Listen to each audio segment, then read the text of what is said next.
Hello, fight fans, and welcome to another edition of Monday Night Fight Talk. I am your host, Dylan Brewski, and we do have a very action-packed show for you today, as we just had UFC 272 2 days ago, and now next week we have actually very intriguing fight night headlined by Thiago Santos and Magomed Ankalaev.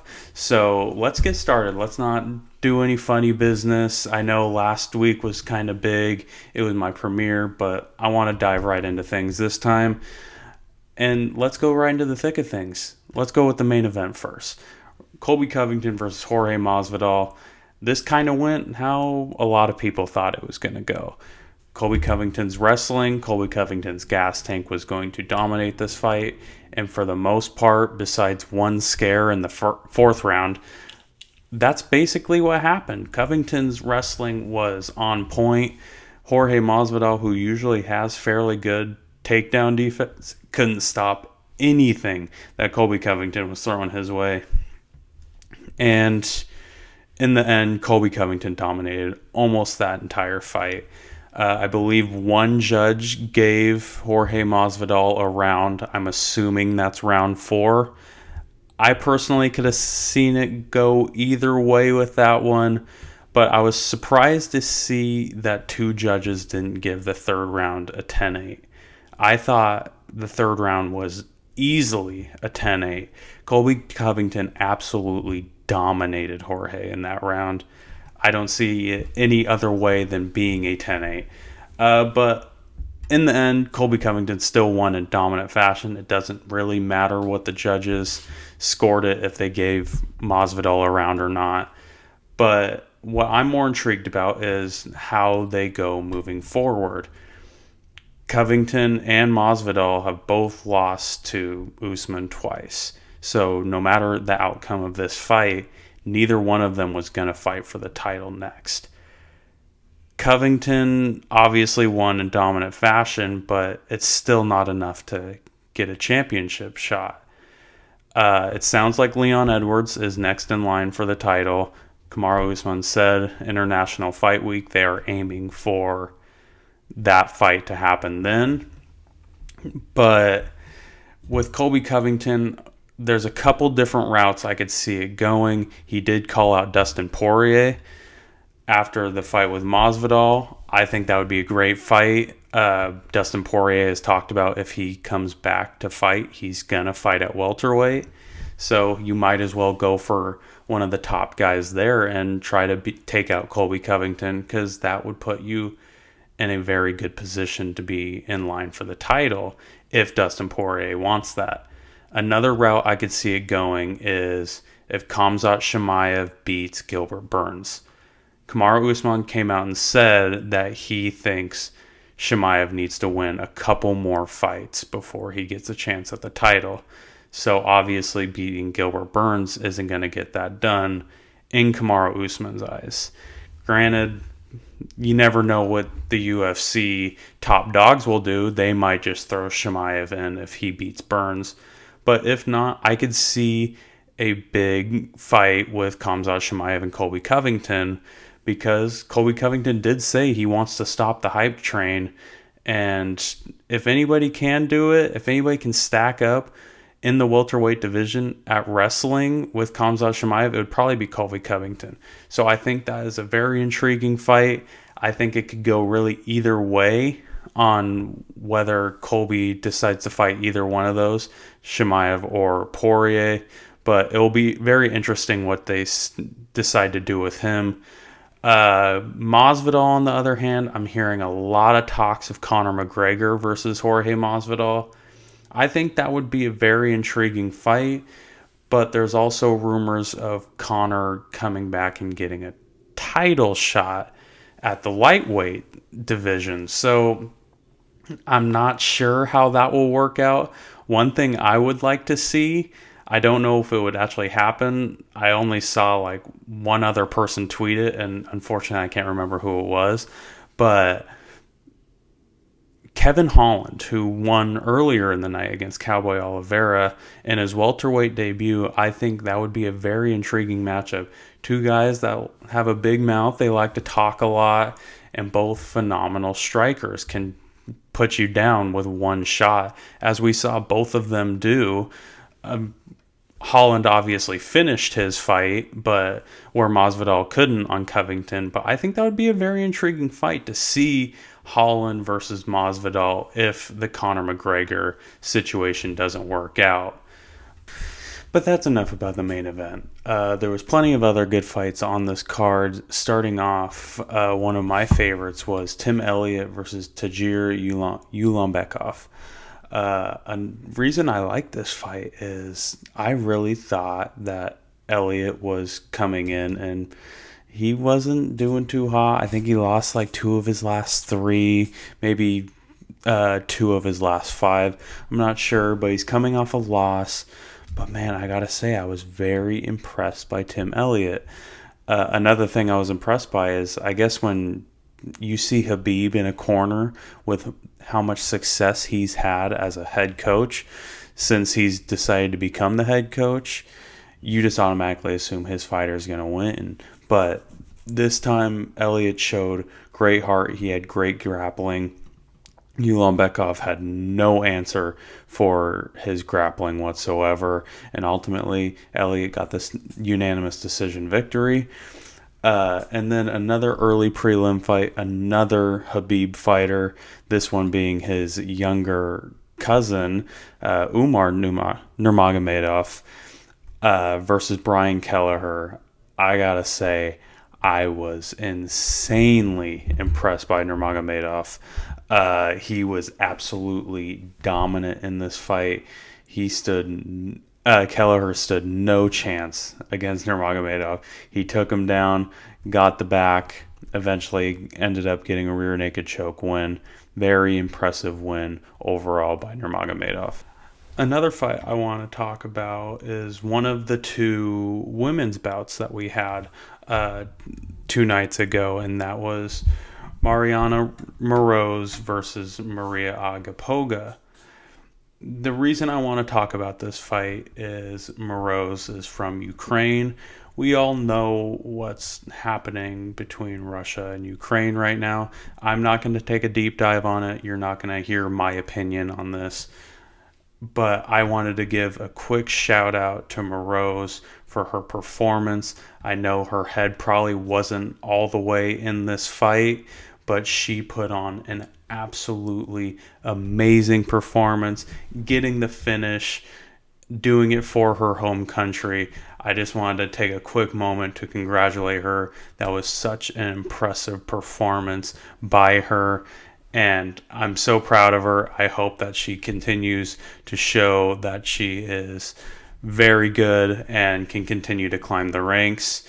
But moving on to the second women's bout, and last week I talked about how this should have been in the main card. I thought this was the fight that had the most at stake on this entire pay-per-view, because I thought if Marina Rodriguez won, she was probably next in line for the title after the Carla Esparza-Rose Namajunas fight.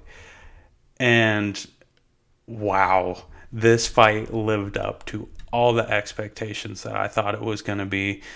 Marina ended up getting the split decision win, but Yan Xiaonan did not look defeated at all. She looked absolutely amazing. She definitely took that first round. She was very impressive in the first round, but Marina kind of got the volume more than the power strikes. She ended up taking rounds 2 and 3, I'm assuming, from 2 of the judges.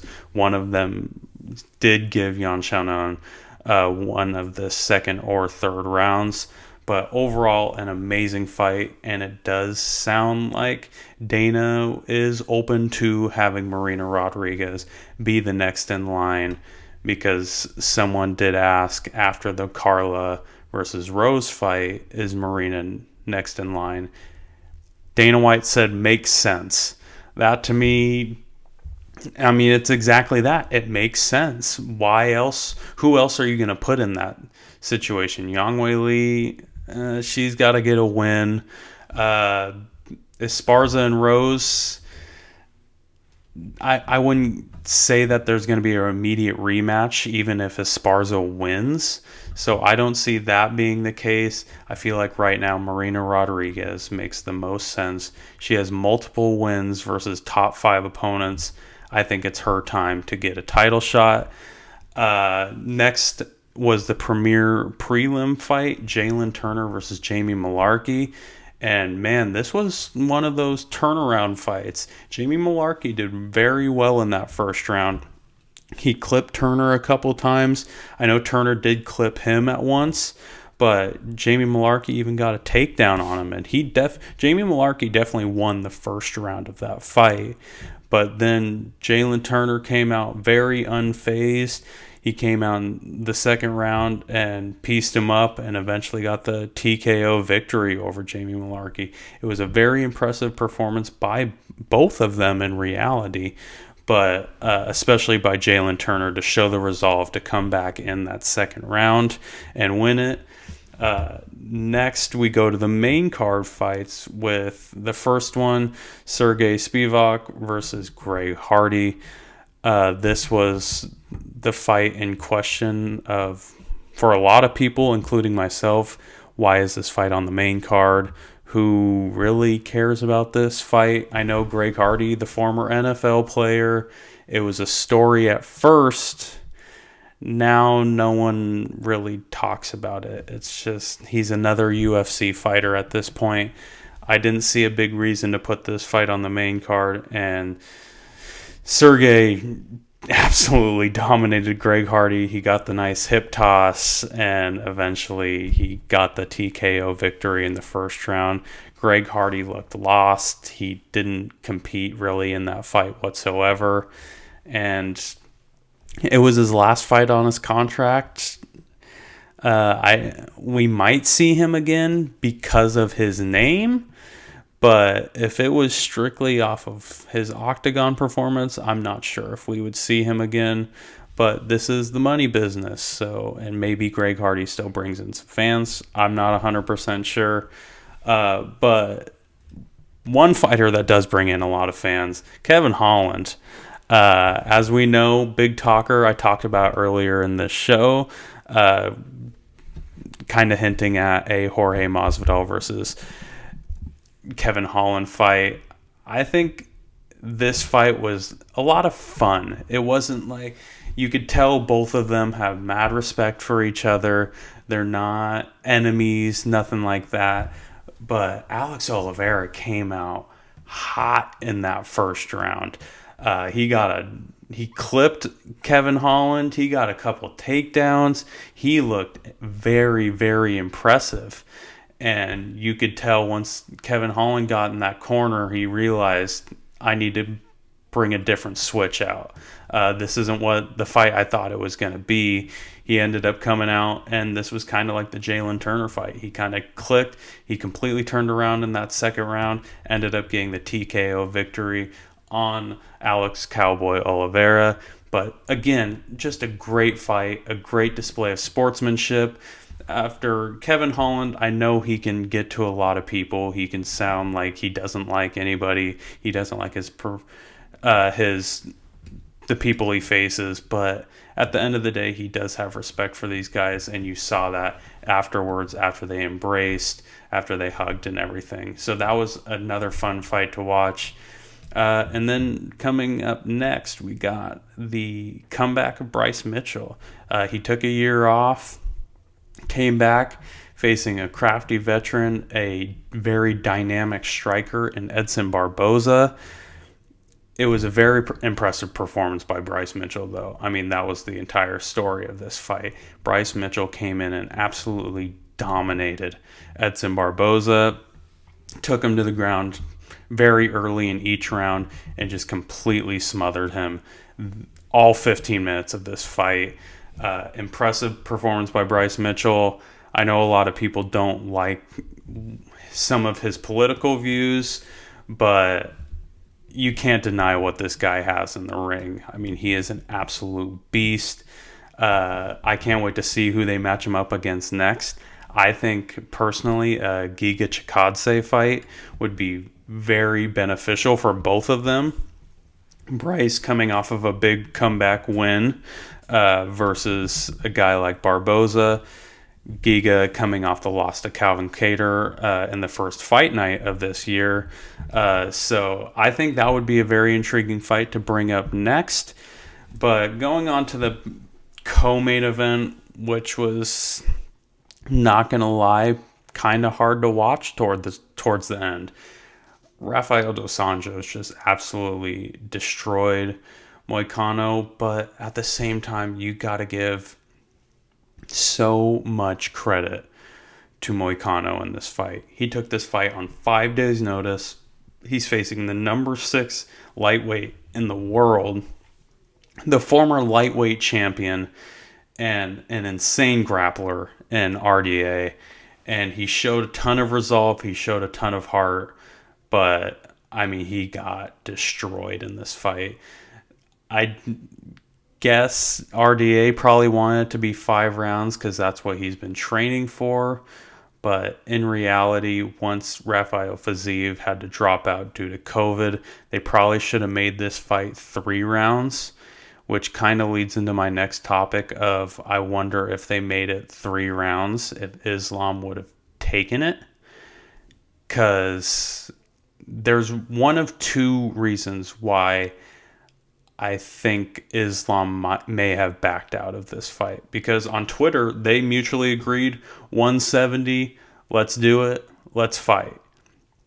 And then all of a sudden, the next day, it's announced that RDA is facing Moicano instead. And it was like, well, what happened? So I have 2 reasons. The first one is, like I said, I wonder if RDA wanted a 5-round fight, and with Islam just fighting the week before, I don't know if he necessarily wanted a 5-round fight, or it was reported that Dana told Khabib after the Bobby Green Islam fight that Islam was going to be next in line for the title. I wonder if they didn't want to risk facing a veteran like RDA on such short notice, and then RDA beats Islam because of the circumstances.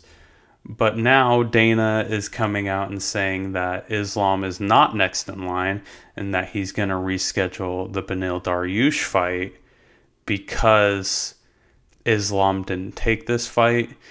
If that's the only reason that they're not doing Islam for the title after the Gaethje Oliveira fight, I think that's kind of petty. I don't like the fact that you would make someone take a fight on 5 days' notice against a guy like Raphael dos Anjos. But I'm not in a position to make those decisions. I'm excited for the rescheduled Beneil Dariush and Islam Makhachev. I was looking forward to that fight for a long time. Unfortunately, Dariush did get injured and we didn't get to see it. But again, if that's the only reason you got, that's kind of a petty reason. But again, I'm not in a position to judge Dana White on his decisions. But that's enough for the pay-per-view. It was a fun pay-per-view to watch, but again, it wasn't worth the $75. I know I said that last week. I didn't think it was worth a pay-per-view. I still don't see it. I saw something where someone put on both fight cards of this pay-per-view from 2 days ago and the fight night coming up this Saturday, and they were like, is this pay-per-view really worth $75 more than this fight night card that's coming up in a week? And you look at it and it's really not. There was some better fights on the pay-per-view for sure, but the main event just didn't live up to what They made the story tiring of the best friends becoming enemies. But it happened. It was a good night. It was a good overall fight card. But let's move on to the fight night. My fight predictions for next week. And let's start off with the main event. Thiago Santos versus Magomed Ankalaev. I'm very excited for this fight. And not only this fight, but really the whole light heavyweight division right now is kind of in a weird section where it seems like a lot of the older guys are fighting a lot of the younger guys. So again, this main event, Thiago Santos is 38 years old, Magomed Ankalaev is 29.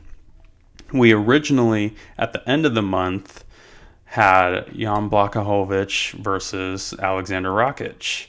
Obviously, that had to get rescheduled. Blachowicz got an injury, but we still might see that fight. Jan is 39, Alexander Rakic is 30. And then coming up, it sounds like June, Glover Teixeira, the champion, 42, versus Yuri Prochazka, 29 years old. So it's a weird dynamic where it really seems like a lot of the older fighters are fighting a lot of the younger fighters. And it'll be interesting to see how it goes. Where will the more experienced older guys take it, or will the new wave of light heavyweights be coming in with those three? This one, I think Magomed's going to take, and I think he's going to take it pretty handily. I think he's the superior striker. I think he's the superior grappler. He can beat you in really any way that he wants to. He's been absolutely dominant. And Thiago Santos has been kind of on a skid. His last fight was against Johnny Walker where he got a win. But Johnny Walker hasn't been fighting the greatest. And also, before that, he was on a 3-fight losing skid. Granted, to 3 of the top people in this division, but still, it's still a 3-fight losing skid. I think that Ankalaev is going to win fairly handily. I think it's going to be a 3rd-round TKO victory, but I think the first 2 rounds aren't going to be close. I don't think the 3rd round is going to be close. I think Magomed's going to absolutely dominate Santos and prove that, at least for now, the younger generation is coming for the crown of the light heavyweight division. Moving on to the co-main event, Marlon Moraes versus Song Yadong. These are 2 ranked bantamweights. But it's a very interesting matchup because you got Yadong, who I feel like this is very much a prove-it fight for him. He's won 3 out of his last 4. He's on a bit of a hot streak, but he hasn't faced a guy as experienced as Moraes, where Moraes has been on a pretty rough skid lately, losing 4 out of his last 5. But still looking to prove that he still has it. He still can compete with people in this division. And ultimately, I think Yadong's on the hotter streak right now. I think Moraes is reeling, and I'm really worried about him. I think Yadong takes this. I think he takes it by decision, but a fairly dominant decision. But it's tough to call these fights because, again, Moraes has so much experience and he's so crafty. But I think right now all the momentum is with Song Yadong, so I'm going to go with him by decision in this fight. Next up, we have a matchup between 2 ranked featherweights, number 12 Sadiq Yusuff versus number 15 Alex Caceres. This is a big fight in the featherweight division. Both guys have been very, very good lately. Yusuff is coming off of a loss versus Arnold Allen, but Arnold Allen has been on an absolute tear lately. So I'm not going to hold too much against him for losing that fight. But other than that Arnold fight, he won the last 4 before that. And then Alex Caceres comes in riding a 5-fight winning streak. I think Yusuff will come out hot and maybe even take the first round. But ultimately, I think Caceres is the better grappler, and I think that will come more into play in the second and third round. And I think the third round will be a finish, and Caceres will eventually submit Yusuff in the third round, extending his win streak to 6. Next up, we have an intriguing matchup in Khalil Roundtree versus Carl Roberson. I do have to say I highly, highly doubt this fight's going to go a decision. I just don't see it. Khalil Roundtree is definitely going to try to keep this fight on the feet. He is an amazing striker. He has so much power in his strikes, where Roberson is definitely more of a well-rounded fighter. But I think against a guy like Roundtree, he's going to try to get this fight on the ground. He's going to try to use the grappling. But ultimately, I think Roundtree is going to be able to catch him. I think the stand-up is going to be too much, and he's going to catch Roberson on a strike and ultimately knock him out. I say Roundtree wins by second round KO. Another fight that I'm very excited about this fight. Drew Dober versus Terrence McKinney. Terrence McKinney took this fight on under 2 weeks' notice. He fought 2 weeks ago from Saturday on the Islam fight card, where he had a dominant victory. And I think he's going to look to try to do that again. Drew Dober, I think, is a very, very good fighter. And I think he's a lot better than the guy that Terrence McKinney faced 2 weeks previous to this Saturday. But ultimately, Dober's going to try to be patient, but I think Terrence McKinney is going to try to get this fight over with very fast, and I think he's actually going to be able to do it.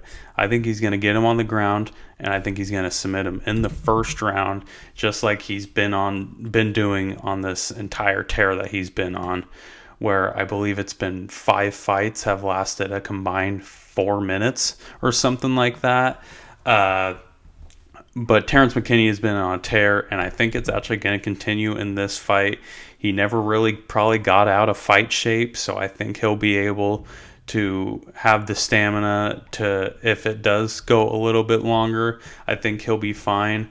But ultimately, I think Terrence McKinney will finish this fairly early by submission. And then opening up the main card, Alex Pereira versus Bruno Silva. This is a weird matchup. It's a striker's dream. Both of these guys haven't even got a takedown in the UFC. Pereira has nowhere near the experience that Silva has. Pereira only has 4 professional fights to Bruno Silva's 28. I ultimately think that will be the big difference in this fight. I think Bruno Silva will be a lot more patient. He'll pick his battles. He'll pick his strikes a little bit better, where Pereira will be out there trying to prove something that he can beat the veteran. But I think Silva wins by second round KO, just with the more experience, with the being smarter, the octagon presence. I think he'll be better off in that department. And then moving on to one of the women's bouts on this fight card, JJ Aldrich versus Jillian Robertson. This is kind of the tale of 2 different fighters. JJ Aldrich will 100% try to keep this fight on the feet, use her great striking ability, and try to make this fight go as long as possible. Not saying that Robertson doesn't want this to go long, because she is a fantastic grappler. And I think that she's going to try to get it to the ground and be able to use her jiu-jitsu. I think she'll be able to get it to the ground. I think she'll dominate on the ground. And ultimately, I believe Robertson will win this fight by decision. But I definitely could see it going either way. If JJ Aldrich has great takedown defense and is able to use the striking ability that she has, this could go a completely different way. But ultimately, I think Jillian Robertson will be able to get it to the ground and win the fight. And then the last fight I want to talk about on this Saturday's fight card is Sabina Mazo versus Miranda Maverick. Both fighters coming in on 2 straight losses. So either way, this is a big win for one of these women. Mazo is a good, well-rounded fighter where Maverick will 100% try to get this to the ground and try to be able to lock up a submission. Ultimately, I think Maverick is the better fighter in this one. I think she will be able to get it to the ground. Kind of like the Robertson fight, though, I don't think she'll be able to get the submission locked in because Mazo is actually a fairly well-rounded fighter, like I said. But I think ultimately Maverick does win this fight by decision. That's all I have for this week. Thank you all for tuning in to my first episode. Thank you for tuning in to this episode. If you haven't already, please subscribe to my YouTube channel. You're already here. You might as well do it. And also please subscribe to my Instagram at Monday Night Fight Talk and to my Twitter at MN Fight Talk. And also, if you want to see more content from me, I do a live general sports show on SquaboSays channel. I will put his link in the bio also. We do that Fridays at 4 p.m. If you want to get my takes on football, basketball, sometimes some baseball, other sports, just the general sports topics, you can find me there also. But if you're just an MMA guy, I understand, or lady too, MMA lady or guy. As always, you will find me every Monday, 5 p.m. Pacific time on Monday Night Fight Talk. Thank you.